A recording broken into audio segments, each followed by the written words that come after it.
Right now, next topic is service costing.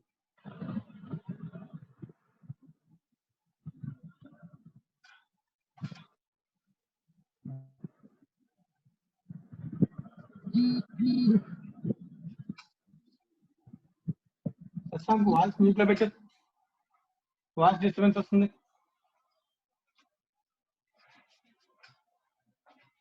Right నా, so concentrate చేయనా. Next topic ఈ service costing. So service costing అని same ఇప్పుడు దాకా మనం నేర్చుకున్నట్టు కాస్టింగ్ అంటే ఇంతకు ముందు అనుకున్నాం కదా, కాస్టింగ్ అంటే method to calculate the cost. So ఇంతకు ముందు మనం దాకా నేర్చుకున్న ప్రతిదీ కూడా ప్రోడక్ట్ కాస్ట్, లైక్ ప్రోడక్ట్ గురించి మనం మాట్లాడాం. సో ఈవెన్ కాంట్రాక్ట్ ఇస్తాం అనుకో, కాంట్రాక్ట్ అనేది ఒక product, contract activity. Right, process goods గురించి ప్రాసెసింగ్ కాస్టింగ్ ఇస్తాం అనుకో, యూనిట్స్ ప్రొడ్యూస్ అవుతున్నాయి, ఒక్కొక్క unit product. So product based మనం వెళ్ళాం. ఇప్పుడు మనం వెళ్తున్నాం నాన్న service based organization. So service costing is also known as operating costing.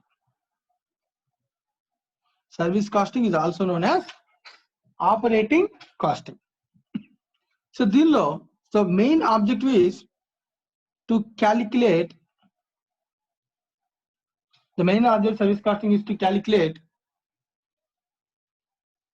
cost of a service. Cost of a service. ఒక సర్వీస్ కి కాస్ట్ ని డిటర్మైన్ చేయడమే ఈ టాపిక్ యొక్క మెయిన్ ఆబ్జెక్టివ్ ఉన్నాను. సో ఎవరిని చెప్పండి, జనరల్ గా which type of services can be provided. Services అంటే వెయిట్ మన సర్వీసెస్ అంటాం. ఎగ్జాంపుల్స్ ఏమైనా, సమ్ ఆఫ్ ది సర్వీసెస్ అడిగిన పర్సన్ చెప్పండి అందరూ ప్లీజ్. చెప్పు శశాంక్, కొన్ని ఎగ్జాంపుల్స్ చెప్పు సర్వీసెస్ కి. Doctor sir. Very good, very good. మన చదువు మనకు ఉపయోగపడదేమో, మన చదువు చెప్పవా. అదే professor CS sir. Right, next lawyer.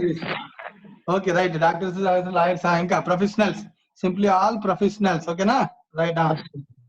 Next professional services. Next ఇంకేమైనా సర్వీసులు చెప్పు, ప్రొఫెషనల్ సర్వీసులు కాకుండా. Service organisations.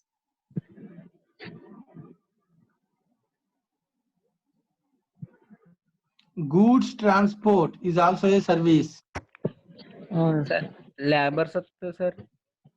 Labor supply is also service. Very good. Banks. Very good, very good. Banks is also service. Bank coming bank. Restaurant services. Restaurant, very good. Restaurant ఇప్పుడు లేవు కదా, అందుకని ఎలాంటి బాగా తెలుస్తాయి ఇప్పుడు మనకు చాలా అవసరం.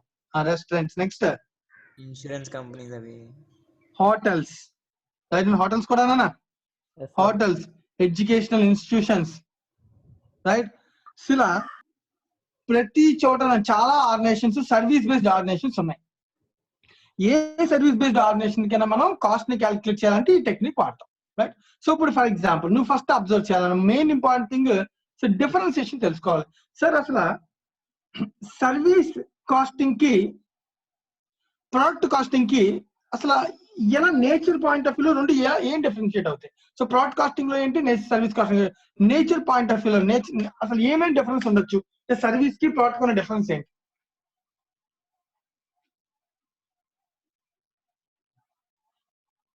ఎవరన్నా అకౌంటింగ్ పాయింట్ ఆఫ్ వ్యూ చెప్పాలి, ఎలా పడితే అలా కాదు, ఆలోచించాలి జాగ్రత్తగా. రా మెటీరియల్ ఉండదు sir. Very good ma'am. So ఇక్కడ రా మెటీరియల్ ఉండదు, కరెక్ట్. సర్వీస్ కాస్టింగ్ లో కూడా రా మెటీరియల్ ఎందుకు ఉంటుంది? ఫర్ ఎగ్జాంపుల్ నేను ఉన్నాను అనుకో, చార్ట్ అకౌంట్ ఉన్నాను అనుకో, cell prepare piece of material. Material ఉంది అంటే లైక్ పేపర్ మీద కదా నేను ప్రజెంట్ చేసిస్తాను వాల్యూస్ అవి. సో పేపర్ ఇస్ మెటీరియల్ కదా. సో రా మెటీరియల్ అనేది మేజర్ పోర్షన్ కదా, చాలా తక్కువ పర్సెంట్, చాలా స్మాల్ పర్సెంటేజ్ ఉంటుందని, అవునా కదా? స్మాల్ పర్సెంటేజ్ ఉంటుంది. ప్రొడక్ట్ కాస్టింగ్ రా మెటీరియల్ ఎక్కువ పర్సెంటేజ్ ఉంటుంది అన్న. సో లేబర్ కాస్ట్ ఇక్కడ ఎక్కువ ఇన్వాల్వ్మెంట్ ఉంటుందని, ఇక్కడ లేబర్ కాస్ట్ తక్కువ ఇన్వాల్వ్మెంట్ ఉంటుందని. అది మెయిన్ ఇంపార్టెంట్ థింగ్ అన్న ప్రొడక్ట్ అని ఇక్కడ చూడ. సర్వీస్ అనే దాన్ని first important thing, it is intangible, మనకి కనబడుతుంది వర్త్. లైక్ ప్రోడక్ట్, సర్వీస్ అనేది ఇంటాంజిబుల్. సో ప్రోడక్ట్ వచ్చేటప్పటికి ఆ ప్రోడక్ట్ అనేది ఏమవుతుంది, product costing it is tangible. Right, intangible product service costing అనేది ఇంటాంజిబుల్ ప్రోడక్ట్ అయితే, ప్రోడక్ట్ కాస్టింగ్ లో ప్రోడక్ట్ అనేది టాంజిబుల్ ప్రోడక్ట్ అన్న. టాంజిబుల్ ప్రోడక్ట్ మనం స్టోర్ చేయగలం, దాయగలం. ఫర్ ఎగ్జాంపుల్ ప్రొడ్యూస్ చేసి దాయగలనా, కానీ దీనికి స్టోరేజ్ ఉండదు, నో స్టోరేజ్. సర్వీస్ అనేది నేను ఒకసారి ప్రొవైడ్ చేస్తే ఇట్ ఈస్ ఇంటాంజిబుల్ ప్రోడక్ట్. మనకి దాన్ని స్టోర్ చేసి తర్వాత ఇవ్వడం అంటే ఉండదు. But product costing product produce చేస్తే నేను మళ్ళీ కావాలంటే నేను ఏం చేస్తానా, నెక్స్ట్ స్టోర్ చేసి నెక్స్ట్ సేల్ చేసుకోవచ్చు. దాన్ని సర్వీస్ కాస్టింగ్ అది సాధ్యం కాదు. రైట్, నేను జాగ్రత్తగా అబ్జర్వ్ చేయాలి. నేను పాయింట్ చెప్పే పాయింట్స్ వీటిని బేస్ చేసుకుని కాస్టింగ్ లో చిన్న చిన్న మార్పులు జరుగుతాయి. రైట్, నెక్స్ట్ ప్రోడక్ట్ కాస్టింగ్ లో ఒక యూనిట్ ని అంటే ఒక ప్రోడక్ట్ ని express, for example pen produce చేస్తాను అనుకున్నానా, సో వాట్ ఈస్ అవుట్పుట్ అంటే ఏం చెప్తాం? Output is pens. క్యాలిక్యులేటర్ తయారు చేస్తే క్యాలిక్యులేటర్, గూడ్స్ ప్రొడ్యూస్ చేస్తే గూడ్స్. సో 1 యూనిట్ ఇక్కడ మాట్లాడుతాను, జాగ్రత్తగా అబ్జర్వ్ చేయాలన్నా. 1 యూనిట్ మెజర్మెంట్ గురించి మాట్లాడుతున్నాను. నేను ఏం మాట్లాడుతాను? 1 unit measurement. The output measurement is 1 unit. Any product is 1 unit. ఒకటేనా? అయితే సర్వీస్ కాస్టింగ్ లో it is a composite unit.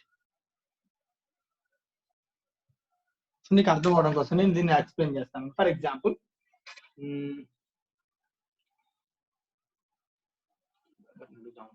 Nirmal, Nirmal నేను క్వశ్చన్ అడుగుతాను, నాకు సమాధానం చెప్పు. ఫర్ ఎగ్జాంపుల్, నువ్వు రాజమండ్రి వెళ్దాం అనుకున్నావు కాకినాడ నుంచి. ఇప్పుడు వెళ్ళినెవరు అలాంటివి చెప్పకు, నేను జనరల్ ఎగ్జాంపుల్ అంటున్నా. రైట్, సో రాజమండ్రి వెళ్దాం అనుకుంటున్నావు. సో కాకినాడ నుంచి రాజమండ్రికి వెళ్ళాలి, నువ్వు బస్ ఎక్కావు. నీకు టికెట్, బస్ టికెట్ ఛార్జ్ చేస్తాడా? ఎంత ఛార్జ్ చేస్తాడు? డిస్టెన్స్ బట్టి. నువ్వు చెప్పు నాకు దేని బట్టి చేస్తాడు చెప్పు. డిస్టెన్స్ బట్టి డిస్టెన్స్ బట్టి ఛార్జ్ చేస్తాడు. ఫర్ ఎగ్జాంపుల్ నేను అడుగుతాను, నేను క్వశ్చన్ అడుగుతాను, నువ్వు చెప్పిన దాన్ని నేను అడుగుతాను. ఫర్ ఎగ్జాంపుల్ కాకినాడ నుంచి రాజమండ్రికి 60 కిలోమీటర్లు తీసుకున్నాం. బయట బస్సుకి రెంట్ 1 మంత్, మన 1 డే జర్నీ అవుతుంది కదా, 5 మినిట్స్, ఒక 1 అవర్ జర్నీ. 1 అవర్ జర్నీకి సంబంధించి బస్సుకి సంబంధించిన డిప్రిసియేషన్, 1 అవర్ సంబంధించి శాలరీ, 1 అవర్ సంబంధించి బస్సుకి సంబంధించిన ఎక్స్పెన్సెస్ అన్ని నీ ఒక్కడి మీద చేసేస్తానా? 1 అవర్ కి అవ్వదు సార్. నీ ఒక్కడి మీద నేను అడుగుతున్న క్వశ్చన్ నీ ఒక్కడికి ఛార్జ్ చేస్తానా? లేదు సార్. ఎందుకు ఛార్జ్ చేయను? అందరికి బస్సులో ఇంకొంచెం మందికి ప్లేస్ ఉంది కదా. It's a dual unit. ఎలాగా? ఎలా చెప్పొచ్చు మనం? ఫర్ ఎగ్జాంపుల్, డిస్టెన్స్ బేసిస్ చెప్తున్నాను. పెర్ ప్యాసింజర్, ఒక ప్యాసింజర్ కి పర్ కిలోమీటర్, 1 కిలోమీటర్ కి ఎంత అని ఛార్జ్ చేస్తా.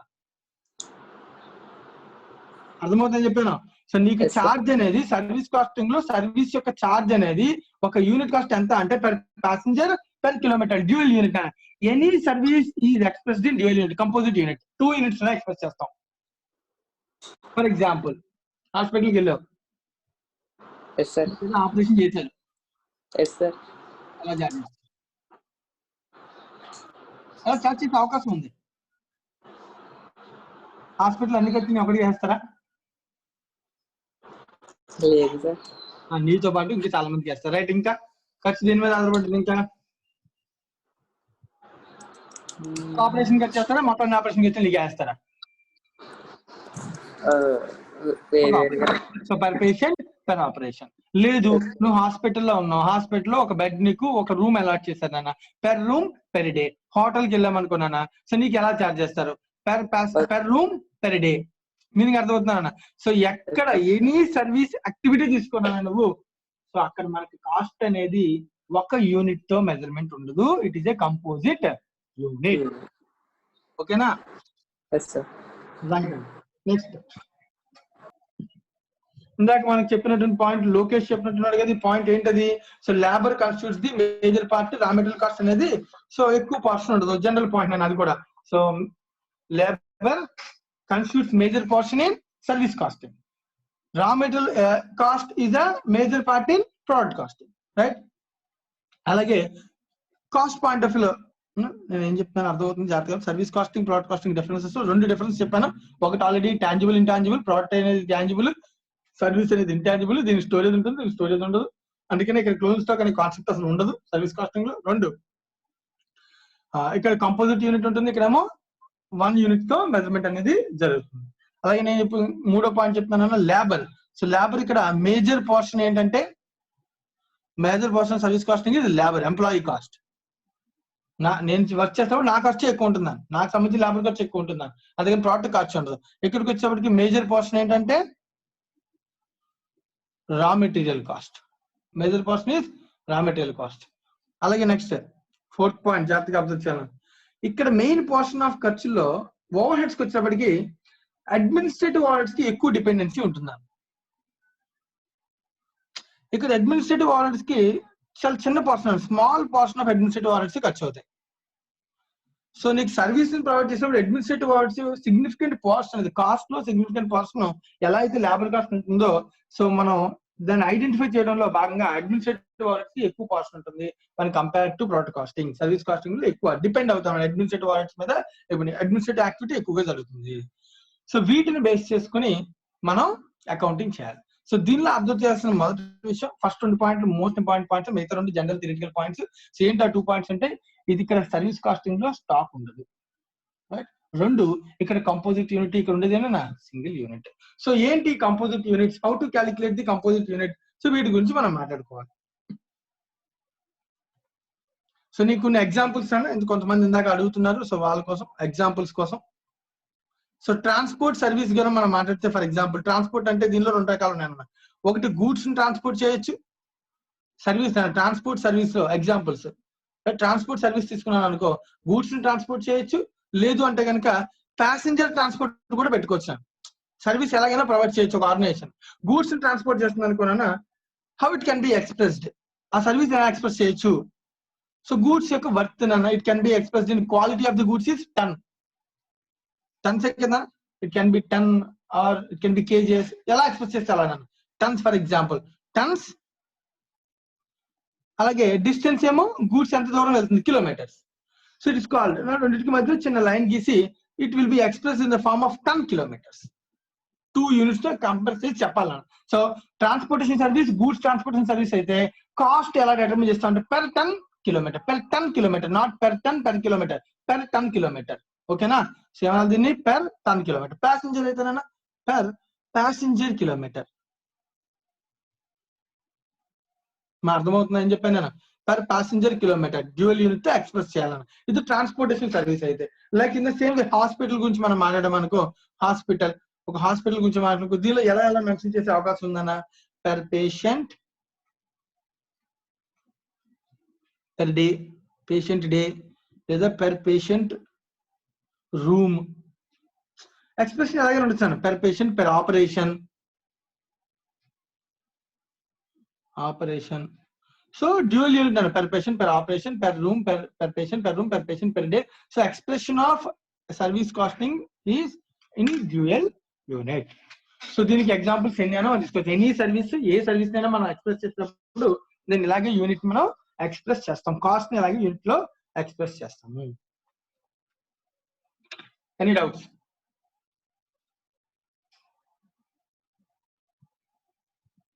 మా అందరికి అర్థమైతే ఎప్పుడు థియరీ. సో నెక్స్ట్ స్టేజ్కి వెళ్ళనా, రైట్ నా ఎవరికి ఏ డౌట్స్ లేవు. నెక్స్ట్ క్యాలిక్యులేషన్, ఇంపార్టెంట్ థింగ్ మనం ఇప్పుడు మాట్లాడదాం. So calculation of the service cost unit. So మరి ఇది మనం ఇందాక మాట్లాడుకున్నాం, కాస్ట్ యూనిట్ ని కంపోజిట్ యూనిట్ అన్నాం. Service cost unit is a composite unit, 2 units combination. So composite unit అని అన్నప్పుడు దీన్ని ఎలా క్యాలిక్యులేట్ చేయాలంటే, దీనికి 2 మెథడ్స్ ని డిటర్మైన్ చేశాను అనే. 2 మెథడ్స్. వన్ ఈజ్ అబ్సల్యూట్ అంటాం, దీనికి ఇంకొక పేరు వెయిటెడ్ యావరేజ్. రెండోది కమర్షియల్ అంటాం, దీనికి ఇంకొక పేరు సింపుల్ యావరేజ్. మనకి 2 మెథడ్స్ ఉన్నాయి, absolute, weighted average, commercial, simple average. 2 methods ఏ మెథడ్ అయినా ఉపయోగించవచ్చు for calculation of composite unit. So for example absolute అంటే నేను వెయిటెడ్ యావరేజ్. సో దీనిలో మనం చేయాల్సింది ఏంటంటే, జాగ్రత్తగా అబ్జర్వ్ చేస్తే, it's a summation of weight into distance. ఇది 1. వెయిట్ ఇంటూ డిస్టెన్స్ 2 ఇలా డాట్ డాట్ డాట్. సో ఎంత వెయిట్స్ ఎంత డిస్టెన్స్ లో వెళ్తాం, ఎంత మంది ఉన్నారు, సో అన్ని తీసుకుని డివిజన్ సಮೇషన్ అన్న. పెర్ యూనిట్ కావాలంటే డివిజన్ వేస్తాం, లేదంటే ఓవరాల్ 10 కిలోమీటర్స్ కావాలి అనుకుంటే కనుక మనం సో దీంతో వెయిట్ లెవెల్స్ అంటే మల్టిప్లై చేస్తాం. ఫర్ ఎగ్జాంపుల్ మీకు అర్థం కోసం ఎగ్జాంపుల్ చెప్తాను. అదే ఫర్ ఎగ్జాంపుల్ కమర్షియల్ అయితే కనుక it is summation of distances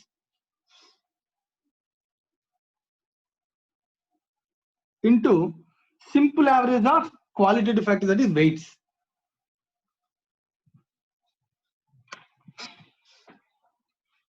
ఈ పాయింట్ అర్థం కదా, what is meant by absolute weighted average. Wait average అంటే వెయిట్ ఇంటూ డిస్టెన్స్ మల్టిప్లై చేసి వాల్యూ తీసుకోవడం అన్న.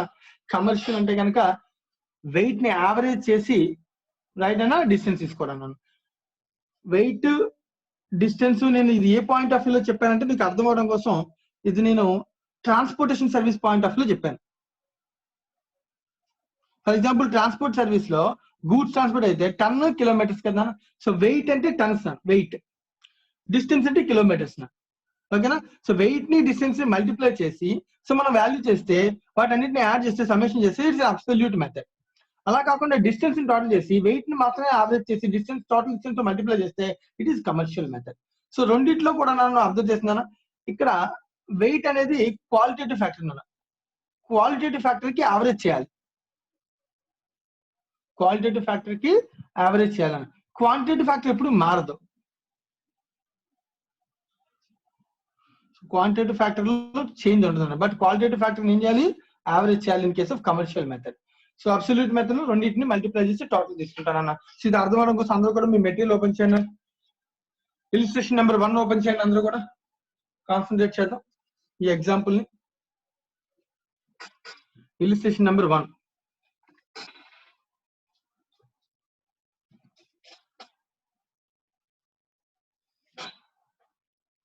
A lorry starts with a load of 20 MT, not MT, MT, capital S, metric ton, 20 metric tons of goods from station A. It unloads 8 metric tons in station B and the balance goods in station C. On return trip, it reaches station A with a load of 60 metric ton loaded at station C. The distance between A to B and B to C and C to A are 80 kilometers, 120 kilometers, 160 kilometers respectively. Compute absolute metric tons and commercial metric ton. Question జాగ్రత్తగా మళ్ళీ ఒకసారి నేను question చదువుతాను, దాన్ని ఇక్కడ రాస్తాను జాగ్రత్తగా. So ఒక లారీ స్టేషన్ ఏ, ఒక స్టేషన్ నుంచి స్టార్ట్ అవుతున్నాను. మా క్వశ్చన్స్ చాలా ఇంట్రెస్టింగ్ ఉంటాయి అన్న, సాల్వింగ్ కన్నా చదివేటప్పుడు మంచి ఇంట్రెస్టింగ్ ఉంటాయి. స్టేషన్ ఏ నుంచి స్టార్ట్ అవుతుందంట, ట్రావెల్ చేస్తుందంట. ఎక్కడైతే ట్రావెల్ చేస్తుందంటే it unloads at station 8 metric tons station B, station B లో అన్లోడ్ చేస్తుందంట. అక్కడి నుంచి మళ్ళీ ట్రాన్స్పోర్ట్ అవుతుందంట. And balance in station C, అంటే దీని అర్థం సింపుల్ గా ఏ నుంచి బికి, బి నుంచి సికి వెళ్తుంది ఒక లారీ అని ఫస్ట్ అర్థం చేసుకోవాలి. నెక్స్ట్ దీనిలో సో లారీ స్టార్ట్ అయినప్పుడు ఇక్కడ 20 మెట్రిక్ టన్స్ ని లారీలో ఎక్కించి ట్రాన్స్పోర్ట్ చేశారు. చేస్తే దీనిలో 8 మెట్రిక్ టన్స్ ని ఇక్కడ అన్లోడ్ చేశారు. అంటే ఈ డిస్టెన్స్ మొత్తం అంతా కూడా ఎన్ని మెట్రిక్ టన్స్ తో ట్రావెల్ చేసింది లారీ అంటే కనుక 20 మెట్రిక్ టన్స్ తోనే ట్రావెల్ చేసింది ఏ నుంచి బి వరకు. కానీ బి నుంచి సికి నిజంగా 20 మెట్రిక్ టన్స్ ట్రావెల్ చేసింది అంటే లేదు, ఎందుకంటే 8 మెట్రిక్ టన్స్ ఏం చేసింది, అన్లోడ్ చేసింది అన్న. అంటే ఇంకెన్ని మెట్రిక్ టన్స్ తో ట్రాన్స్పోర్ట్ జరిగింది, 12 మెట్రిక్ టన్స్ తో ట్రాన్స్పోర్టేషన్ జరిగింది. సి దగ్గర వాటిని మళ్ళీ ఏం చేసింది, 12 మెట్రిక్ టన్స్ ని అన్లోడ్ చేసింది. మా అర్థమవుతుంది ఏం చెప్తున్నా నేను? సో జాగ్రత్తగా అర్థం చేసుకోవాలి, రైట్. ఇది వెళ్ళేటప్పుడు దారి, అది కాకుండా మళ్ళీ రిటర్న్ కూడా జరిగిందన్న. సో ఇది వెళ్ళే దారి అయితే సో రిటర్న్ లో కూడా మళ్ళీ ఇదే సిచ్యువేషన్ ఏర్పడింది అన్న. రిటర్న్ లో బి ఉండొచ్చు, సి ఉండొచ్చు, what it may be, return కూడా వస్తుంది అన్న. రిటర్న్ వచ్చే ప్రొసీజర్ లో ఏం చేశాడు, it reaches station A with load of 16 metric ton loaded at station C. రైట్నా, స్టేషన్ సి లో 16 మెట్రిక్ టన్ లోడ్ తీసుకుని డైరెక్ట్ గా ఇక్కడికి వచ్చిందన్న. బి దగ్గర ఆగలే, అసలు ఆగకుండా డైరెక్ట్ గా ఏ దగ్గరికి వచ్చింది అన్నాను, ఇక్కడ అన్లోడ్ చేసింది అన్న. 16 మెట్రిక్ టన్ ని అన్లోడ్ చేసింది అంటే ఇక్కడ. అంటే దీని అర్థం లారీ ఫుల్ డిస్టెన్స్ అంటే సి నుంచి ఏ వరకు కూడా ఎంత డిస్టెన్స్, అది ఎంత కిలోమీటర్స్, ఎంత టన్ తో ట్రావెల్ చేసింది అంటే కనుక ఇదంతా కూడా 16 మెట్రిక్ టన్ కెపాసిటీతోనే ట్రావెల్ చేసింది. ట్రావెలింగ్ అంటే ట్రావెలింగ్ దాని అర్థం అవుతుందా, అవుట్వర్డ్ రిటర్న్ నువ్వు ఎలాగైనా మాట్లాడచ్చాను. వెళ్ళేటప్పుడు రావడం అన్నాను. వెళ్ళేటప్పుడు ఏమో ఏ నుంచి బికి 20 మెట్రిక్ టన్, బి నుంచి సికి 12 మెట్రిక్ టన్ తో ట్రావెల్ అయింది. సి నుంచి మాత్రం వచ్చాడు బి దగ్గర ఎక్కడ అన్లోడ్ చేయలేదు. మొత్తం కెపాసిటీ 16 మెట్రిక్ టన్ కెపాసిటీ ఏ దగ్గర వరకు వచ్చేసింది, ఏ దగ్గరే అన్లోడ్ చేసింది. ఇది చెప్పినటువంటి కెపాసిటీ డేటా, టన్స్ డేటా అంటే ఎంత లోడ్ వెయిట్ తో వెళ్ళిందని చెప్పాను నేను లారీ.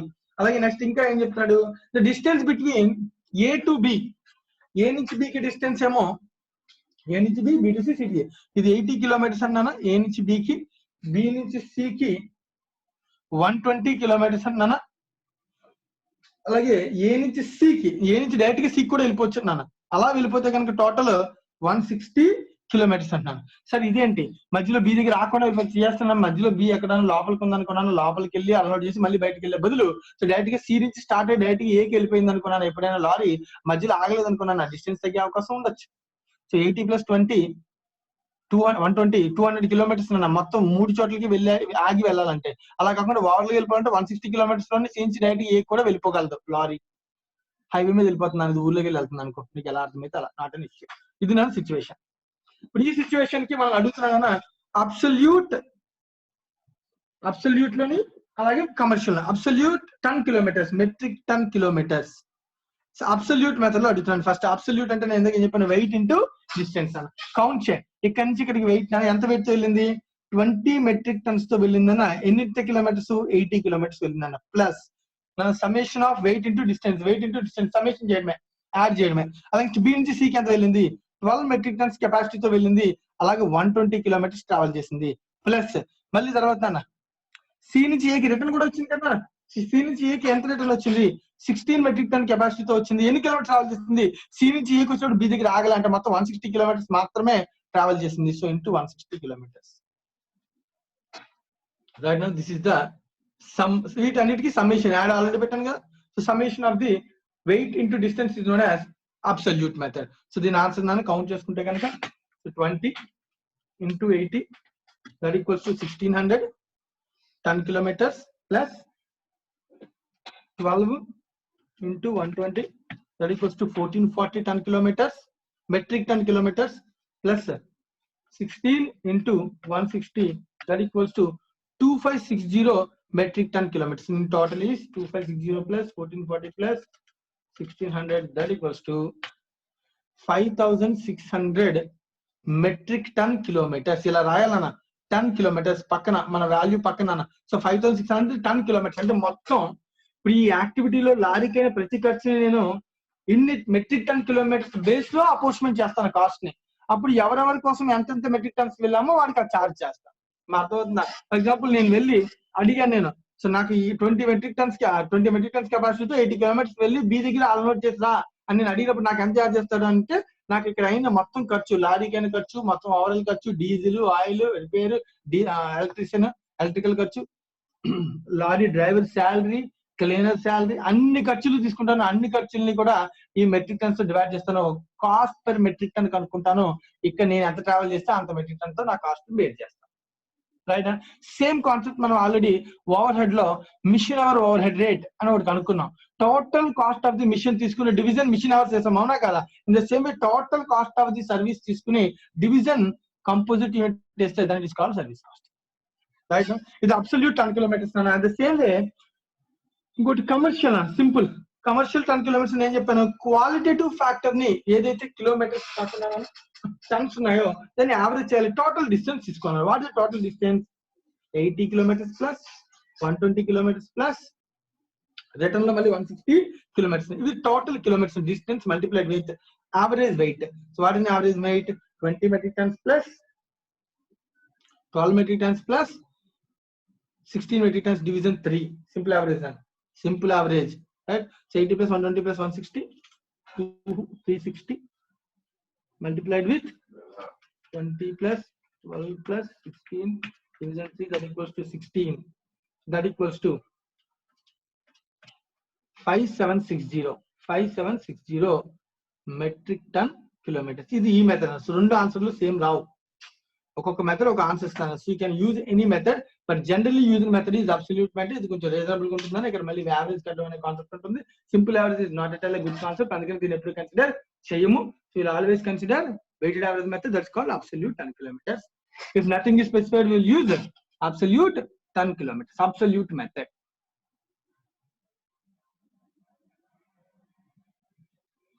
Basic theory complete అయిందా? Any doubts? Composite unit మీద.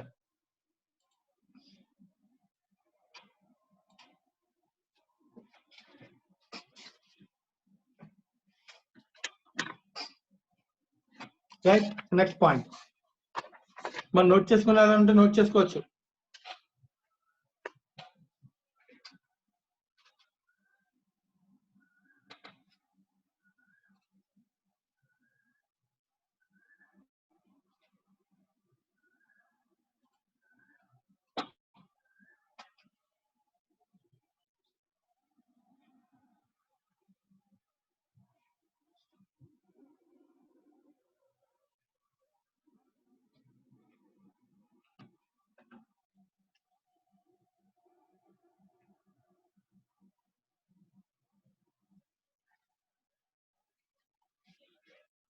Right. Next thing.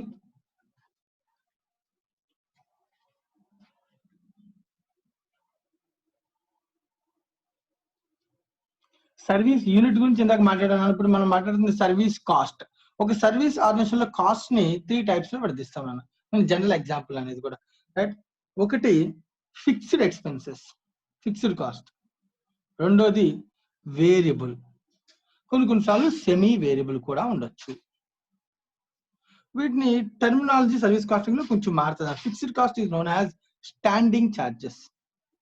ఇది మన అకౌంటింగ్ లో కూడా నేర్చుకున్నాం, అకౌంట్స్ లో నేర్చుకున్నాం, ఈవెన్ మిషన్ ఓవర్ హెడ్ నేర్చుకునేటప్పుడు కూడా నేర్చుకున్నాం. Fixed charge is also known as standing charge. Variable charge is known as running cost. Semi variable is known as maintenance cost.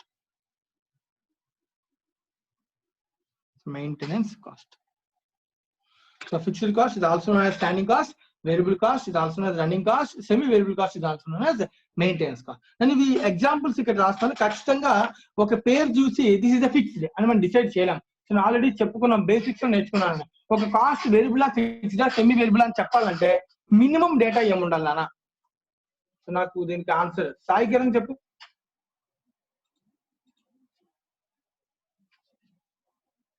Sai Kiran ఉన్నావా?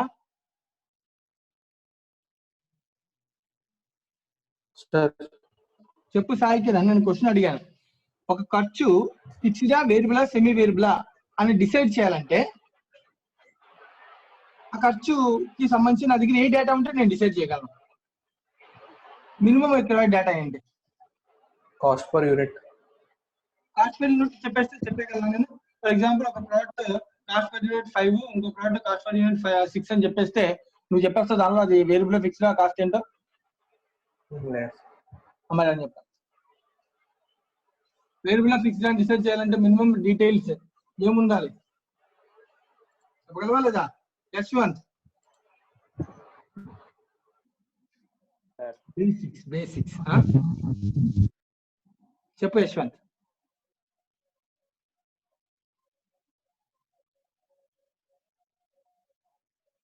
యశ్వంత్ ఉన్నావా?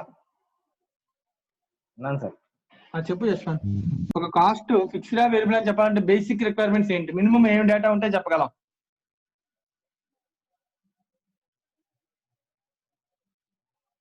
బేసిక్స్ చెప్పినప్పుడు అడుగుతాను చాలా సార్లు కూడా చెప్పాను. కాస్ట్ ప్రొడక్షన్ ప్రాసెస్ లో దాన్ని బట్టి కాస్ట్ వేరీ అవుతుందో లేదో చూడాలి. అవన్నీ చెప్పలేము. మనకి మినిమం డేటా ఉండాలంటే cost at 2 levels of units. 2 levels of units అంటే లైక్ 5,000 యూనిట్స్ ఎంత కాస్ట్ ఉంది, 10,000 యూనిట్స్ ఎంత కాస్ట్ ఉంది. మినిమం 2 levels దగ్గర నీకు డేటా ఇస్తే మాత్రమే నువ్వు ఆ కాస్ట్ ని అది వేరియబుల్ ఫిక్స్ చెప్పగలవు. ఎందుకంటే 2 levels దగ్గర ఇచ్చాడు అనుకో, లైక్ 2,000 యూనిట్స్ దగ్గర 5,000 ఉంది, 3,000 యూనిట్స్ దగ్గర 10,000 ఉంది. ఇలా ఇచ్చినప్పుడు నువ్వు ఏం చెప్పొచ్చు? కాస్ట్ ఓవరాల్ గా మారట్లేదు కాబట్టి మారుతుంది కాబట్టి వేరియబుల్ అయ్యే ఛాన్స్ ఉంది. పర్ యూనిట్ సేమ్ ఉంటే వేరియబుల్ అవుతుంది. 2 కండిషన్స్ ఫాలో అవ్వాలి, అవునా కదా? ఫిక్స్డ్ కాస్ట్ డెఫినేషన్ ఏంటి? ఇన్ టోటల్ సేమ్ ఉండాలి, పర్ యూనిట్ డిక్రీజ్ అవుతూ ఉండాలి. వేరియబుల్ ఎలా ఉంటుందన్నా? పర్ యూనిట్ సేమ్ ఉంటుంది, బట్ ఇన్ టోటల్ ఇంక్రీజ్ అవుతూ ఉంటుంది. అవునా కదా? మరి రెండు విషయాల్లో నువ్వు డెఫినేషన్ అప్లై చేయాలంటే నా క్వశ్చన్ లో ఇన్ టోటల్ కాస్ట్ కావాలి, ఇన్ యూనిట్స్ కావాలి. సో 2 లెవెల్స్ దగ్గర కాస్ట్ ఇస్తే మాత్రమే you can decide whether the cost is fixed or variable. ఓకేనా?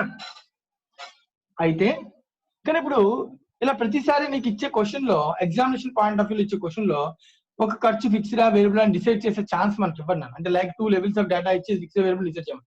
సో జనరల్ నేచర్ ప్రకారం మనం ముందుకు వెళ్ళాలి. కానీ జనరల్ నేచర్ ప్రకారం వెళ్ళినప్పుడు కొన్నిసార్లు ఫిక్స్డ్ వేరియబుల్ కింద తీసుకునే అవకాశం ఉంది, వేరియబుల్ ఫిక్స్డ్ కింద తీసుకునే అవకాశం ఉంది. అది చాలా ప్రమాదం. కాబట్టి కొన్ని ఎగ్జాంపుల్స్ గుర్తుపెట్టుకోగలిగితే అవకాశం ఉంటే ట్రై చేయడం అనేది తప్పదు. Right? For example standing charges, fixed charges ఏముండే అవకాశం ఉందన్న? ఒక గూడ్స్ ట్రాన్స్పోర్ట్ సర్వీస్ తీసుకున్నా ఏముండే అవకాశం ఉంది? స్టాండింగ్ చార్జెస్ చెప్పు కౌశిక్. ఫిక్స్డ్ చార్జెస్ ఒక గూడ్స్ ట్రాన్స్పోర్టేషన్ సర్వీసే తీసుకున్నాను అనుకో, నేను ఫిక్స్డ్ చార్జ్ ఏముండే అవకాశం ఉంది?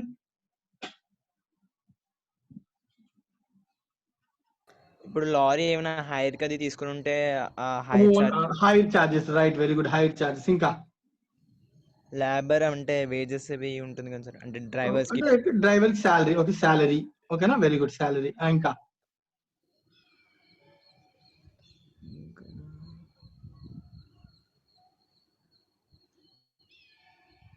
లారీని ఒకవేళ ఇన్సూరెన్స్ చేస్తే ఇన్సూరెన్స్. అవునా కదా? అలాగే లారీ నడపడానికి మనం తీసుకునేటటువంటి licence, it is a licence fee. అలాగే మనం దారిలో ఏమైనా టోల్ గేట్స్ లాంటివి కంపల్సరీగా పే చేయాల్సి ఉంటే toll gate fees, taxes, any additional taxes, ఇలాంటివన్నీ కూడా ఫిక్స్డ్ లోకి వస్తాయన్న. ఏమైనా కొన్ని వేరియబుల్ ఎక్స్పెన్సెస్ చెప్పు, రన్నింగ్ ఎక్స్పెన్సెస్ చెప్పు. అంటే పెట్రోల్, అదే ఫ్యూయల్, అది అంటే diesel, fuel, very good, diesel, oil. Right? మా వెహికల్ మెయింటెనెన్స్ అవి. మెయింటెనెన్స్ అంటే ఇక్కడ నేను రాసి చూడు, మెయింటెనెన్స్ అనే ఎక్స్పెన్స్ అనేది సెమీ వేరియబుల్ అని డిసైడ్ చేయలేమని, అందుకే ఇక్కడ పేరు ముందు పెట్టాను. సో మెయింటెనెన్స్ అంటే ఇట్స్ సింప్లీ కాల్, దీనిలో మనకి ఏమొస్తాయంటే రిపేర్స్, ఇలాంటి ఖర్చులు మనం అది వేరియబుల్ ఫిక్స్ లో చెప్పలేము. అందుకని ఈ కేటగిరీలోకి వేయమని చెప్తున్నాడు, సెమీ వేరియబుల్ కాస్ట్ లో వేయమన్నాడు. మెయింటెనెన్స్, రిపేర్స్, స్పేర్ పార్ట్స్, ఇలాంటివన్నీ కూడా ఎక్సెట్రా. సో ఇక్కడ ఏమైనా చెప్పగలమా? లోడింగ్ అండ్ లోడింగ్ చార్జెస్ అంటే స్టాక్ వచ్చినప్పుడే కదా సార్ ఆ చార్జెస్ ఇంకర్ అవుతాయి. అవును, loading and unloading, very good. ఇవి ఎగ్జాంపుల్స్ అన్న. ఓకేనా? రైట్ అన్న, వెరీ గుడ్. ఇవి కొన్ని ఎగ్జాంపుల్స్ మాత్రమేనా? సో అలా అని చెప్పి ఫర్ ఎగ్జాంపుల్ నేను ఒక చిన్న ఎగ్జాంపుల్ చెప్తాను, ఇవి ప్రమాదకరమైన ఎగ్జాంపుల్స్ చెప్తాను, జాగ్రత్తగా అబ్జర్వ్ చేయండి. ఒకటి నేను అంటాను డిప్రిసియేషన్ అంటాను అన్న. ఒక లారీ గూడ్స్ ట్రాన్స్పోర్టేషన్ లో ఈ డిప్రిసియేషన్ అనేది చెప్పు, నువ్వు వేరియబుల్ ఫిక్స్డ్ అని నేను క్వశ్చన్ అడిగానా? నువ్వు ఏదో ఒక దానికి యాక్సెప్టెన్స్ ఇవ్వాలి, చెప్పగలవా? డిప్రిసియేషన్ వేరియబులా లేదంటే ఫిక్స్డా? ఏ శశాంక్ చెప్పు. ఒక సర్వీస్, గూడ్స్ ట్రాన్స్పోర్టేషన్ సర్వీస్ నేను రన్ చేస్తున్నప్పుడు దానిలో ఒక లారీ తీసుకున్నాను, లారీ ద్వారా నేను గూడ్స్ ని ట్రాన్స్పోర్ట్ చేస్తున్నాను, ఆ లారీకి సంబంధించిన డిప్రిసియేషన్ ఫిక్స్డా వేరియబుల్ అని అడిగాను. నీ ఒపీనియన్?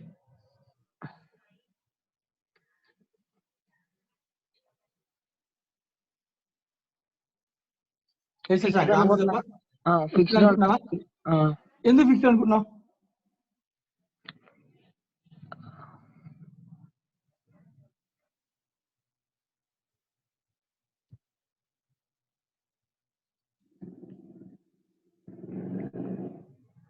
రైట్, నువ్వు చెప్తాను. నువ్వు డిప్రిసియేషన్ ఎందుకు ఫిక్స్ అనుకున్నావు అంటే you have calculative, you're assuming that time base.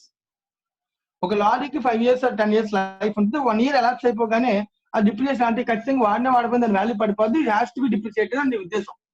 Time base లో కట్టావు, ఎస్ఎల్ఎం మెథడ్.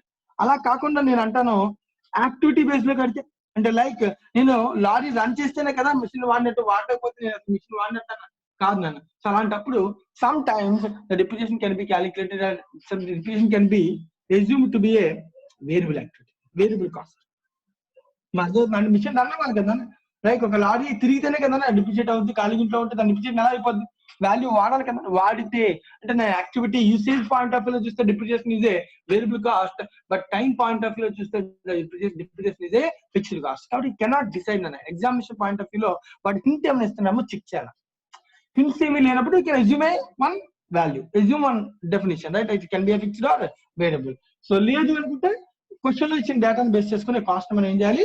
ఐడెంటిఫై చేయాలి. So most importantly semi variable కేటగిరీలోకి రిపేర్స్ అండ్ మెయింటెనెన్స్ అనే వర్డ్ ఎక్కువ వాడుతూ ఉంటానన్నా. ఇది ఎప్పుడు ఇచ్చిన రిపేర్స్ అండ్ మెయింటెనెన్స్ అని ఎప్పుడైనా వర్డ్ ఇస్తే కనుక సో అప్పుడు మనం ఆ ఒక్క విషయాన్ని మాత్రం గుర్తుపెట్టుకోవాలి. It is assume to B a semi variable expenditure. So cost ని 3 హెడ్స్ లో ప్రజెంట్ చేయాలి. ఒకటి ఫిక్స్డ్ కాస్ట్, రెండోది వేరియబుల్ కాస్ట్, మూడోది semi variable cost. Right, this is the cost to be expressed in service costing. Any doubts?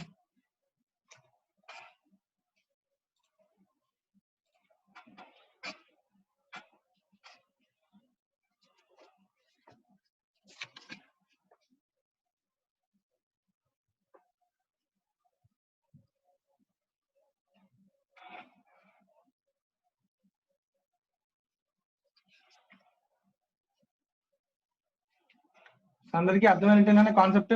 So మనం మరి ఇప్పుడు time 15 minutes time ఉంది. So will calculate will solve one problem. So అందరూ కూడా illustration number 2 తీసుకున్నాను. మీ material open చేయండి, illustration number 2 open చేయండి, solve చేద్దాం.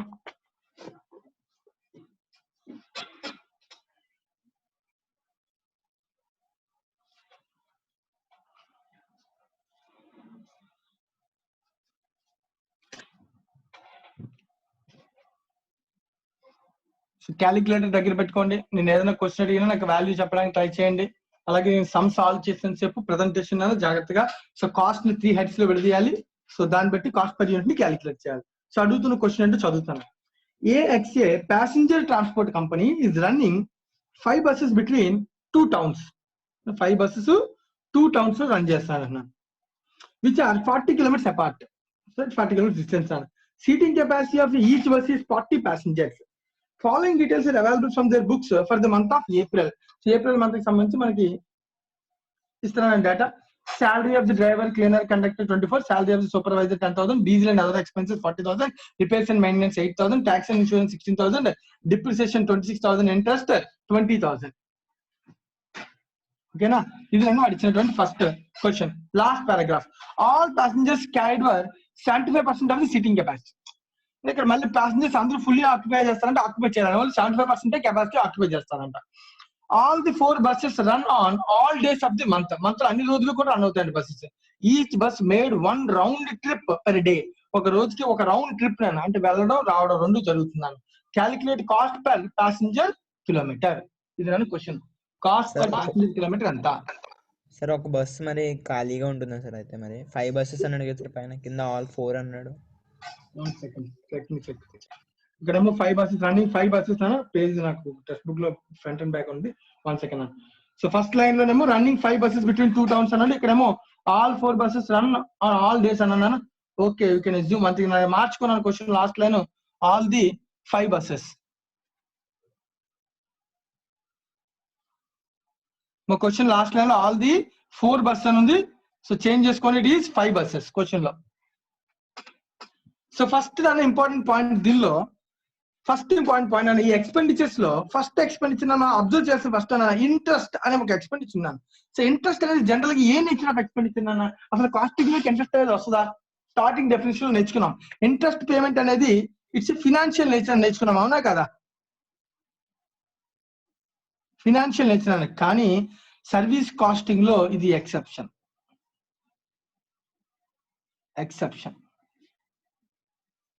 సర్వీస్ కాస్టింగ్ లో interest will be considered as a not a financial nature, it is a cost nature. Cost కింద consider చేయాలి, financial expenditure కింద కాల్చాలి, కాస్టింగ్ ఎక్స్పెండిచర్ కింద consider చేయాలి. అది సర్వీస్ కాస్టింగ్ లో ఇంకెక్కడా కూడా రాదు. మళ్ళీ చెప్తాను, ఇంకెక్కడా కూడా నీకు ఇంట్రెస్ట్ ని ఫినాన్షియల్ ఎక్స్పెండిచర్ అంటే మన కాస్టింగ్ లో అసలు ఎక్స్పెండిచర్ కింద కన్సిడర్ చేయం other than service costing. Remember this point, most important point, exception. Next తర్వాత ఈ ఎక్స్పెండిచర్ లో శాలరీ అనేది ఏంటన్నా స్టాండింగ్ చార్జెస్. నేను ఖర్చులు ఫస్ట్ కాస్ట్ స్టేట్మెంట్ తయారు చేస్తాను, సర్వీస్ కాస్ట్ స్టేట్మెంట్. సో దీనిలో ఖర్చులు ఫస్ట్ విడదీసేస్తాను నేను ఈజీగా ఉండడం కోసం. సో ఖర్చుల్లో పర్టికులర్స్ అమౌంట్ 2 heads అని ఒకటి standing charges. So standing charges ఏమున్నాయి? శాలరీ వచ్చేప్పటికి 24,000. ఇచ్చిన ఎక్స్పెన్స్ అని ఒక మంత్ కి నన్ను ఏప్రిల్ మంత్ కి ఇస్తున్నాడు, నేను క్యాలిక్యులేట్ చేస్తే పర్ మంత్. ఓకేనా? So per month April month. అలాగే నెక్స్ట్ శాలరీ, ఇది డ్రైవర్, శాలరీ టు డ్రైవర్. అలాగే next salary to supervisor salary 10,000. So అలాగే next diesel and other charges ఎక్కడ వస్తుంది అది variable. Repairs and maintenance semi variable. Tax and insurance is a fixed charge, that is tax and insurance 16,000. అలాగే next depreciation you can assume ఎక్కడ hints ఏమి లేవు. So depreciation assume to be fixed, it is 26,000. అలాగే interest is also fixed amount of interest loan మీద amount interest అనేది fixed గా ఉంటుంది interest. So fixed amount is 20,000. So total standing charges are total so ఎంతో check చేయను ఒకసారి. Total standing charges 24,000 plus 10,000 plus 16,000 plus 26,000 plus 20,000, that equals to 96,000. So fixed or 96,000 అన్న. అలాగే next ఉండేది running cost or variable cost. Variable cost running లో ఒకటి వదిలేసాం నన్ను ఇందాకేంటి diesel and oil is a running cost. Repairs and maintenance రెండే కదా వదిలేసాం. సో డీజిల్ కాస్ట్ వచ్చి 40,000 అన్న. అలాగే నెక్స్ట్ సెమీ వేరియబుల్ కాస్ట్ వచ్చేటప్పటికి రిపేర్స్. సో దీనికి అయినటువంటి ఖర్చు repairs and maintenance 8,000. So total cost 96,000 plus 40,000 plus 8,000, 1,44,000. So right నా. So machine overhead cost machine cost division machine hours వేస్తాం కదా, కాస్ట్ మీద ఇస్తాం అంతే. సో ఇప్పుడు నేను మిషన్ ఓవర్ హెడ్ అయితే machine overhead cost by machine hours వేస్తాను. సర్వీస్ కాస్టింగ్ లో total service cost by composite unit వేస్తాను. కంపోజిట్ యూనిట్ అంటే ఏం క్యాలిక్యులేట్ చేయాలని calculation off passenger kilometres. So ఎంతమంది ప్యాసింజర్స్ ఎన్ని కిలోమీటర్స్ ట్రావెల్ చేస్తారో కనిపెట్టాలన్న. సో చెక్ చేయండి. సో ఎన్ని బస్సెస్ ఉన్నాయి క్వశ్చన్ లో? 5 బస్సెస్ ఉన్నాయి. అలాగే ఏం చెప్తున్నాడు వాడు? సో ఒక డిస్టెన్స్ వచ్చి 40 కిలోమీటర్స్ అన్నాడు. 5 బస్సు 40 కిలోమీటర్స్ ట్రావెల్ చేయాలి. అలాగే సీటింగ్ కెపాసిటీ 40 సీట్స్ అన్నాడు. కానీ దానిలో మళ్ళీ ఆక్యుపెన్సీ కేవలం 75% ఆక్యుపెన్సీ. అర్థమవుతుందా? మనం ఇక్కడ అన్ని కట్టింది మంత్ కాబట్టి మంత్కి ఎన్ని రోజులు అనే ఇన్ఫర్మేషన్ ఎక్కడైనా ఇచ్చాడా? సో మంత్ కి ఎన్ని రోజులు అనే ఇన్ఫర్మేషన్ ఇవ్వలేదన్నా. So we can assume it is 30 days. April ఇచ్చాడు సార్. ఏనా ఏప్రిల్ ఇచ్చాడు సార్. ఏప్రిల్ టేబుల్లో 30 days ఉంటాయి కదా for the month of April ఇచ్చాడు సార్. ఏప్రిల్. ఓకే, ఏప్రిల్ లో 30 days అన్న. రైట్. ఓకే, ఏప్రిల్ అన్నాడు కాబట్టి 30 days అన్న. Very good. నెక్స్ట్ ఇంకా దీనిలో ఏమన్నానన్నా కెపాసిటీ యూటిలైజేషన్ అయిపోయింది. సో ఇది మనం చేసిందా కూడా 5 బస్సు 40 కిలోమీటర్స్ 1 వే అన్న 2 వే 40 కిలోమీటర్స్. ఇది చెక్ చేసుకోవాలన్నా. 40 seating capacity 75%, 5 bus 40 kilometres 1 way అన్న. కానీ రౌండ్ ట్రిప్ వేస్తుందని చెప్పాడు కదా. So which are 40 kilometres apart అంటే వన్ సేమ్ అన్న. అపార్ట్ అంటే వన్ గ్యాప్ డిఫరెన్స్. సో మరి మనం ఇది ఫుల్ రౌండ్ ట్రిప్ వేస్తామని చెప్పాడా లేదా? So last paragraph, all buses run all days in the month. Each bus made one full round trip per day. So 30 days are 2 trips. So you can say it is 2 trips. Full round trip ante 2 trips అవుతాయి. అంటే వెళ్ళడం ఒక trip రావడం ఒక trip 2 trips వేయాలి. Right. So ఇది దీని అర్థం.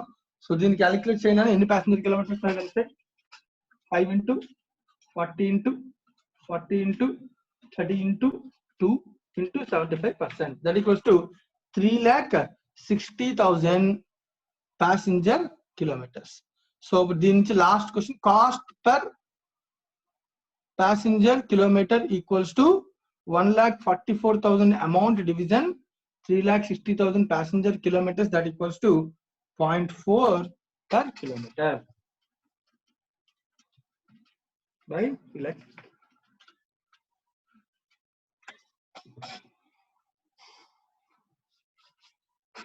మా క్వశ్చన్ అర్థమైనట్టేనా? Any doubts?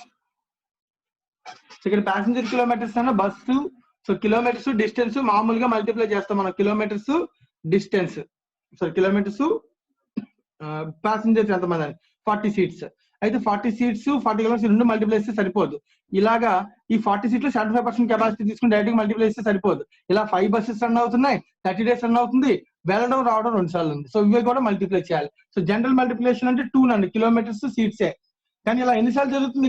ఇక్కడ వరకు కిలోమీటర్ సీట్స్. కానీ ఇలా ఎన్నిసార్లు జరుగుతుంది? 5 బస్సెస్ కి జరుగుతుంది. ఇది ఒక బస్సు కట్టాను, 5 బస్సెస్ కట్టాలి, 30 days కట్టాలి, 2 ట్రిప్స్ కట్టాలి వెళ్ళడం రావడం. సో అప్పుడు మనకి ఆన్సర్ 3,60,000 ప్యాసింజర్ కిలోమీటర్స్ వస్తుంది.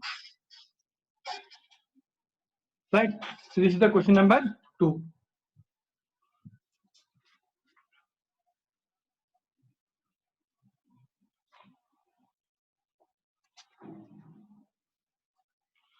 రైట్. దీంతో నేను సో కంప్లీట్ చేస్తున్నాను, ఈ సెషన్ క్లోజ్ చేస్తాను. సో ఇంకేమైనా డౌట్స్ ఉంటే కనుక చెక్ చేసుకున్నాను. డౌట్స్ ఏమీ లేకపోతే కనుక చెప్పండి. సో సెషన్ ఎండ్ అవుతుంది. రేపటి నుంచి గుర్తుపెట్టుకోండి టైమింగ్స్ 2 to 3 ట్యాక్స్ క్లాస్ నాన్న, 3 నుంచి 4:30 కాస్టింగ్ క్లాస్ నాన్న. సార్ కుదిరితే మార్నింగ్ కొద్దిగా 7 కాకుండా 7:30 అలా పెట్టచ్చు కదా సార్? సార్కి నేను లాక్డౌన్ కదా, ఒకవేళ వచ్చేస్తే కనుక నేను అంటే మిగతా మళ్ళీ ఇది ఇబ్బంది అవుతుందేమో కదా ఐడిటి. అంటే లేకపోతే ఎప్పుడు స్టార్ట్ అవుతుంది? IIT 8:45 sir. 8:45 కదా, ఓకే. 7:30 to 9 ఒకటి పెట్టుకోవచ్చు, మళ్ళీ 9 to ఒకటి పెట్టుకోవచ్చు కదా. సరే నేను ఒకసారి అడిగి చూస్తానన్నా. రేపు అయితే నార్మల్ టైమింగ్స్ ఫాలో అవ్వండి. ఒకవేళ మారిస్తే కనుక నేను చెప్తాను రేపు. సరే రేపు షెడ్యూల్ ఫైనల్ చేస్తాను, అడుగుతాను సార్. రైట్ నండి, థ్యాంక్ యూ.